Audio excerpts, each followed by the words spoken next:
시청자 여러분 안녕하십니까? BOA 뉴스투데이 시작합니다. 남미 페루에서 열린 아시아태평양 경제협력체 APEC 정상회담을 계기로 미국과 한국, 일본의 정상들이 3자 회의를 가졌습니다. 미한일 3국 정상들은 우크라이나를 침공해 전쟁을 벌이고 있는 러시아를 돕기 위한 북한의 파병을 강력히 규탄했습니다. 또 미한일 3국 협력 강화의 중요성을 강조하면서 이를 제도화하기 위한 3국 사무국 신설을 공식 발표했습니다. 조상진 기자가 보도합니다. 페루에서 열린 아시아태평양 경제협력체 APEC 정상회의에 참석한 조 바이든 미국 대통령과 윤석열 한국 대통령, 28시기로 일본 총리가 별도의 3자 회담을 개최했습니다. 바이든 대통령은 회의에 앞서 모두 발언을 통해 미한일 3국 협력 강화에 대해 언급하면서 지난해 8월 캠프 데이비드 정상회의 이후 북한과 러시아의 군사협력에 대응하기 위한 세 나라의 공동 노력을 강조했습니다. I'm proud of how far we've come since that historic meeting, promoting development in Southeast Asia and in the Pacific Islands, linking arms to secure the technologies of the future, and countering North Korea's dangerous and destabilizing cooperation with Russia. Whatever the issue, we're taking it on together. I think this makes a big difference for peace and security. 윤 대통령도 모두 발언에서 북한의 러시아 파병을 거론하면서 3국의 협력은 영내 평화와 번영을 위해 필수 불가결한 것이라고 밝히고 이번 회의는 3국 협력을 지속적으로 발전시켜 나가겠다는 강력한 의지를 보여준다고 강조했습니다. 이시바 총리도 미한일 3국 모두 점점 더 도전적인 안보 환경에 둘러싸여 있다면서 국제적 도전에 효과적으로 대응하기 위해 3국 협력 관계는 그 어느 때보다 중요하다고 말했습니다. 3국 정상은 이날 회의 뒤 발표한 공동 성명을 통해 세 나라 간 공동의 약속을 조정하고 이행할 3국 사무국 신설을 공식화했습니다. 3국 정상은 이 새로운 사무국은 인도태평양을 번영하고 연결되며 회복력이 있고 안정적이면서 안전한 지역으로 만들기 위한 3국의 목표와 행동을 더욱 일치시킬 수 있도록 할 것이라고 강조했습니다. 또 우크라이나와의 전쟁을 위해 러시아에 병력을 파병한 북한의 결정을 지적하면서 유엔 안보리 결의를 위반한 북한과 러시아를 규탄했습니다. 특히 군수품 및 탄도미사일 이전 등 북한과 러시아 간 군사협력 심화는 유엔 안보리 상임이사국으로서 러시아의 지위를 고려할 때 심각한 문제라고 비판했습니다. 3국 정상은 또 한반도의 완전한 비핵화에 대한 공약을 재확인하고 북한 관련 유엔 안보리 결의 위반과 회피, 국제 비확산 체제를 약화시키려는 어떠한 시도에도 단호히 대응할 것이라고 강조했습니다. 아울러 북한 인권 증진을 촉구하고 납북자와 억류자 및 미송한 전쟁 포로 문제를 조속히 해결할 것을 북한에 촉구했습니다. 윤석열 한국 대통령은 이날 3국 정상회의에 앞서 APEC 정상회의 첫 세션인 초청국과의 비공식 대화에 참석해 북러 군사협력 중단을 촉구했습니다. 윤 대통령은 북한과 러시아가 무모한 군사적 모험을 거두고 군사협력을 즉각 중단할 것을 강력히 촉구한다면서 APEC 정상들도 아시아 태평양 지역과 세계 평화 안전을 위해 강력한 규탄의 목소리를 내줄 것을 요청했다고 연합뉴스 등 한국 언론들이 전했습니다. 윤 대통령은 또 이에 앞서 시진핑 중국 국가주석과도 정상회담을 갖고 북한과 러시아의 군사협력과 북한의 이딴 도발에 대응해 한중 양국이 협력해 나가기를 기대한다고 밝혔으며 시 주석은 양자 관계의 발전을 추진함으로써 영내 평화와 안정, 번영을 위해 더 많은 기여를 해나가기를 기대한다고 말한 것으로 전해졌습니다. BOA 뉴스 조상진입니다. 북한이 러시아와 군사협력을 강화하면서 파병 병사들이 우크라이나 전쟁에 참전한 사실이 공식 확인되자 미국 의회에서는 이에 대한 강력한 비판이 이어지고 있습니다. 벤 카딘 상원 외교위원장은 북한군의 참전으로 확전 가능성을 우려했고 새로운 북러 동맹으로 전 세계 핵 위협이 더 커지고 있다는 지적도 나오고 있습니다. 이조은 기자가 보도합니다. 미국 하원 민주당 원내대표 자격으로 지난 13일 본회의장 연설에 나선 민주당의 짐 맥거번 하원 의원. 맥거번 의원은 중국과 러시아, 북한, 이란의 핵 위협 증대는 물론 북한의 미사일 실험 확대 등을 지적하면서 전 세계 핵 위협이 증대되고 있다고 경고했습니다. North Korea continues to threaten South Korea, Japan, and the United States with a nuclear strike, while forming a new alliance with Russia. 맥거번 의원은 그러면서 도널드 트럼프 대통령 당선인이 첫 임기 당시 북한과의 핵합의 시도를 긍정평가하면서 2기에도 이런 노력을 우선시하길 바란다는 개인의 입장도 밝혔습니다. 이어 민주당의 첼리 핑그리 하원 의원도 연설에 나서 북한이 러시아의 우크라이나 전쟁에 병력을 지원하면서 국제 안보 상황이 더욱 불안정해지고 있다면서 북러 군사 협력에 따른 핵 위협 가능성 문제도 비판했습니다. As Putin continues to attack Ukraine and threaten Europe and the United States with nuclear war, the world is made less safe. As Kim Jong-un supplies Putin with soldiers to fight in Ukraine, North Korea inches closer to launching a nuclear strike. 벤 카든 미국 상원 외교위원장은 북한군의 우크라이나 전쟁 참전을 강하게 비판하면서 확정 가능성에 대한 우려를 표했습니다. 민주당 소속의 카딘 외교위원장은 VOA의 관련 논평 요청에 러시아 쿠르스크 지역에서 북한군이 러시아군과 함께 전투에 나선 건 우크라이나에 대한 러시아의 이유 없는 전쟁이 매우 우려스러울 정도로 확대되고 있음을 보여준다고 지적했습니다.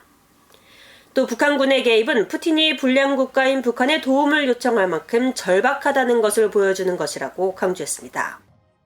앞서 마이클 맥콜 하원 외교위원장도 14일 VOA에 북한의 러시아 파병을 부정한 동맹이라고 규정하면서 이들은 미국의 이익을 훼손하기 위해 협력하고 있음을 더욱 분명히 보여준다고 비판했습니다. 그러면서 이런 종류의 공세는 미국과 동맹국이 힘을 보여줄 때만 억제될 것이라고 강조했습니다. VOA 뉴스 이조은입니다. 미국 정부가 북한의 우크라이나 전쟁 참전을 확인한 가운데 크루스크 지역에 북한 장군 7명 등으로 구성된 북한군 관리센터가 배치됐다고 드미트로 포노마렌코 주한 우크라이나 대사가 밝혔습니다. 포노마렌코 대사는 지난 14일 VOA와의 인터뷰에서 이같이 밝히며 7명의 북한 장군은 총 참모장 3명과 여단장 4명이며 북한군 93 특수부대 여단의 배치 지역은 크루스크주 레치사 마을에서 동쪽으로 1.5km 떨어진 곳이라고 설명했습니다. 또 여기에는 제1대대와 제3대대 그리고 지휘부와 장교 72명 등 모두 876명의 북한군이 있으며 크루스크 지역에는 11,000명에서 최대 15,000명에 달하는 북한군이 있는 것으로 예상된다고 밝혔습니다. 이어 북한 병사들의 순환 배치가 예상된다면서 1년 안에 2-3개월마다 병력이 교체되면 현대전을 경험한 숙련된 북한군 10만 명 정도가 나오는 것이며 이는 한반도 정세에 큰 영향을 미치게 될 것이라고 말했습니다. 포노마렌코 대사는 그러면서 북한 정권에 의해 무력 교전을 벌이게 된 북한 군인들은 우크라이나 군대에 항복하는 것이 더 나은 선택이 될 것이라고 강조했습니다. 러시아 우크라이나 전쟁에 참전한 북한군이 어떤 역할을 하게 될지 관심이 집중되고 있습니다. 미국의 군사 전문가들은 북한 파병군이 전황에서 어떤 영향을 미칠지 판단하기는 아직 시기상조라면서도 러시아가 충분한 대가를 지불해 북한이 추가 파병에 나서면 상황이 달라질 수 있다고 분석했습니다. 김영교 기자가 보도합니다. 한미연합사 작전참모를 역임한 데이비드 맥스웰 아태 전략센터 부대표는 북한군의 우크라이나 전투 참전과 관련해 파병된 북한군이 푸틴의 우크라이나 침략 전쟁에 어떤 영향을 미칠지 판단하기는 아직 시기상조라고 말했습니다. 맥스웰 부대표는 VOA와의 전화통화에서 러시아가 하루에 1,500에서 2,000명 정도의 사상자를 내고 있는 상황에서 파병된 북한군의 규모는 큰 의미가 없다고 지적했습니다. The bottom line, it's still too early to tell. 10,000, 12,000 troops. Is hardly significant when the Russians are losing 1,500 to 2,000 troops per day for casualties. That's really only about 6 days worth of replacements. Again, it's too early to tell what impact, positive or negative, the North Korean People's Army will have in Putin's war. 맥스웰 부대표는 그러면서 전투에 투입된 북한군이 특수부대 임무를 수행할지 단순 보병 임무를 수행할지 아직 모른다면서 만일 보병으로 쓰일 경우 탱크와 포, 근접 항공 지원 등을 받지 않을 경우 우크라이나 군을 상대로 효율적인 전투를 벌일 수 없을 것이라고 분석했습니다. 또 러시아군의 대체 병력으로 투입돼 통합된다면 언어 장벽으로 효과적으로 활용되기가 매우 어려워질 것이라고 평가했습니다. 게리 세이모어 전 백악관 대량 살상무기 조정관도 10,000명의 병력이 전장에 큰 변화를 가져올 수 있을 것 같지는 않다고 평가하면서 다만 이 병력이 성과를 내고 김정은 북한 국무위원장이 더 많은 병력을 파병한다면 전장에 큰 변화를 가져올 수 있다고 예상했습니다. I see this initial deployment of about 10,000 troops. I see this as sort of a trial to see the Russians want to see whether or not the North Koreans perform well on the battlefield before they pay for additional troops. 미국 국방정보국 정보분석관을 역임한 브루스 벡톨 엔젤로 주립대 교수는 러시아가 충분한 보상을 제공한다면 북한이 우크라이나 전쟁에 병력을 추가 파병할 가능성이 매우 높다고 분석했습니다. 그러면서 북한은 러시아에 포탄과 탄도미사일 등 무기와 병력 등을 제공해 많은 돈과 자원, 식량과 석유, 군사기술 지원을 얻고 있다고 지적했습니다. They're getting a lot out of this war that they're by selling this stuff to the Russians. So I think Kim Jong-un simply considers special operations forces that he's sending like another weapon system. He considers them like artillery or, missile systems or some other military system because the North Korean government is getting money for the Russians from every single soldier that serves over there. 전문가들은 북한의 파병 규모가 5만에서 6만 명으로 늘어난다면 전투 경험을 쌓는 특수부대의 규모도 커지겠지만 크루스크 평야 지대에서의 전투와 산악 지형이 많은 한반도에서의 전투는 다르기 때문에 북한군이 전투 경험 축적과 역량 향상에는 한계가 있다면서 그러나 중요한 건 러시아의 무기 지원을 통한 북한의 군사력 향상 문제라고 지적했습니다. VOA 뉴스 김현규입니다. 데니얼 클린턴 브링크 미국 국무부 동아시아 태평양 담당 차관보는 북한군의 러시아 파병은 매우 불안정을 초래하는 무책임한 긴장 고조 행위라고 비판했습니다. 클린턴 브링크 차관보는 14일 국무부 온라인 브리핑에서 우크라이나 전쟁 관련 질문에 이같이 밝히며 유럽과 인도태평양 모두에 영향을 미칠 것이라고 지적했습니다. 그러면서 미국과 한국 정부 모두 북한군 파병이 얼마나 부적절하고 긴장을 고조시키는지 공감하고 있으며 아시아와 유럽의 파트너들과 함께 대응 조치를 취하기 위해 최선을 다하고 있다고 밝혔습니다. 제이크 설리번 백악관 국가안보보좌관이 미국 대선 이후 북한이 도발에 나설 가능성을 예의주시하고 있다고 밝혔습니다. 설리번 보좌관은 14일 조 바이든 대통령의 아시아태평양 경제협력체 APEC 정상회의 참석차 페루로 향하는 전용기에서 열린 브리핑에서 관련 질문을 받고 북한과 조용한 시기를 기대할 수는 없을 것 같다면서 이같이 말했습니다.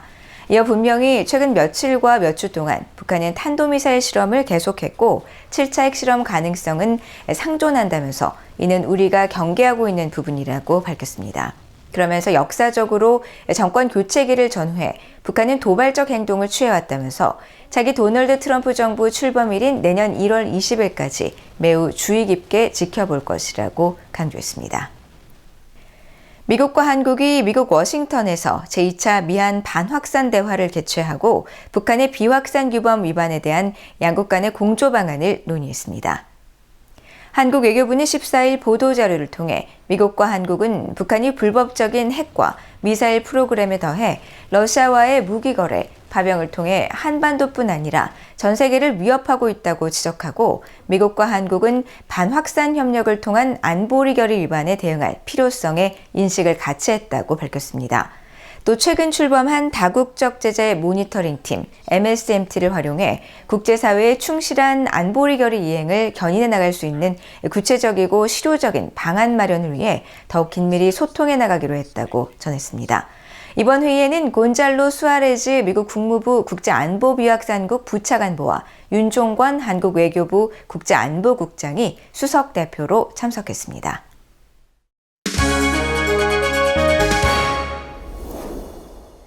국제뉴스입니다. 도널드 트럼프 미국 대통령 당선인이 더그 버검 노스다코타 주지사를 내무장관에 지명하고 보건복지장관에 로버트 케네디 주니어 전 대선 후보를 지명했습니다. 트럼프 당선인의 14일 발표에 따르면 버검 내무장관 지명자는 소프트웨어 회사 임원을 역임하고 올해 공화당 대선 후보 경선에서 트럼프 당시 후보와 맞붙었었지만 이후 후보를 사퇴하고 트럼프 지지를 선언했습니다. 미국 내무장관은 미국 전체 면적의 5분의 1에 해당하는 정부 소유 및 토착 및 부동산 관리와 석유 등 천연자원 생산 관리 등의 업무를 담당합니다. 차기 보건복지장관으로 지명된 로버트 케네디 주니어 전 대선 후보는 올해 대선에 무소속으로 출마했다가 지난 8월 중도 하차 후 트럼프 후보를 지지했던 인물로 질병 예방 목적의 백신 접종에 회의적 입장을 갖고 있다고 언론들은 전했습니다. 트럼프 당선인은 케네디 주니어 지명자의 역량을 높게 평가하면서 그가 믿을 수 없는 일들을 해낼 것이라고 말했습니다. 올라프 숄츠 독일 총리가 블라디미르 푸틴 러시아 대통령과 전화통화를 하고 러시아의 침략 전쟁을 규탄하면서 전쟁을 끝내고 군대를 철수할 것을 촉구했습니다. 숄츠 총리는 15일 1시간가량 이뤄진 통화에서 전쟁을 규탄하며 전쟁 종식과 군대 철수를 촉구했으며 북한군 파병과 전장 투입이 분쟁을 심각하게 확대할 것이라고 경고했다고 독일 정부 대변인이 밝혔습니다.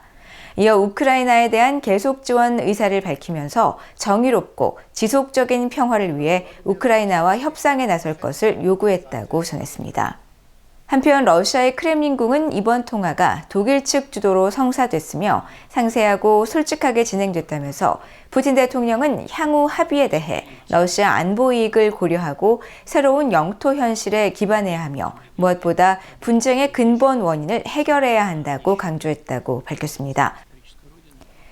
미국 정부가 세계 최대 파운드리, 즉 반도체 수탁 생산 제조사인 타이완 TSMC의 반도체 지원법, 일명 칩스에 따른 지원금 66억 달러 지급을 확정 발표했습니다.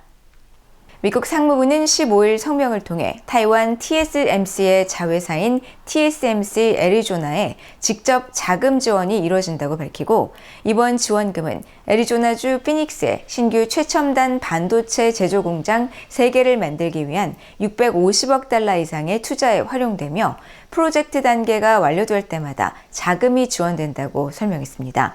TSMC는 지난 4월 미국 내 투자 규모를 650억 달러로 확대하고 2030년까지 애리조나주의 2나노 공정이 활용될 세 번째 반도체 생산 공장을 건설한다는 계획을 발표했었습니다. 칩스법은 미국 내 반도체 생산을 장려하기 위해 반도체 연구개발과 제조 등에 5년간 총 527억 달러를 지원하는 법이며 내년 1월 20일 취임하는 도널드 트럼프 대통령 당선인은 칩스법을 꾸준히 비판하면서 해외 반도체 생산 업체들의 지원금을 줄 게 아니라 관세를 부과해야 한다고 주장했습니다. 남미 페루에서 중국이 13억 달러를 투자한 최대형 항구 찬카이항이 공식 개항했습니다. 아시아 태평양 경제협력체 APEC 정상회의 참석차 페루를 방문한 시진핑 중국 국가주석은 수도 리마에서 원격으로 개항식에 참석해 찬카이항이 남미와 중국 간의 연결성을 증진하는 데 도움이 될 것이라고 밝히고 21세기 해상 실크로드의 성공적인 시작이며 중국 정부의 대외 역점 사업인 1대1로의 일환이라고 말했습니다. 리마에서 북쪽으로 약 80km 떨어진 곳에 위치한 찬카이항은 중국 항만 운영사인 코스코 쇼핑이 시설 지분 60%를 소유하고 운영도 담당하며 페루 광산회사 볼칸이 합작 투자했습니다. 중국은 이 항구에 13억 달러를 투자한 것으로 알려져 왔지만 실제로 투입한 돈은 35억 달러에 달한다고 호주 ABC 방송 등이 보도했습니다. 미국에서 지리적으로 가까운 남미에서 중국이 이처럼 대형 항구를 운영하게 되는 데 대해 미국 당국은 우려해왔습니다. 이 지역을 담당하는 미국 남부사령부의 로라 리차드슨 사령관은 찬카이항이 36억 달러짜리라고 지난 3월 상원군사위원회에 보고했으며 지난 5월에는 해당 항구는 중국이 이 지역에서 자원을 추출해내는 것을 더욱 용이하게 만들 것이고 군사적 활용 잠재력을 우려하고 있다고 밝혔습니다. 이상으로 BOA 뉴스투데이를 모두 마칩니다. 시청해주신 여러분 고맙습니다.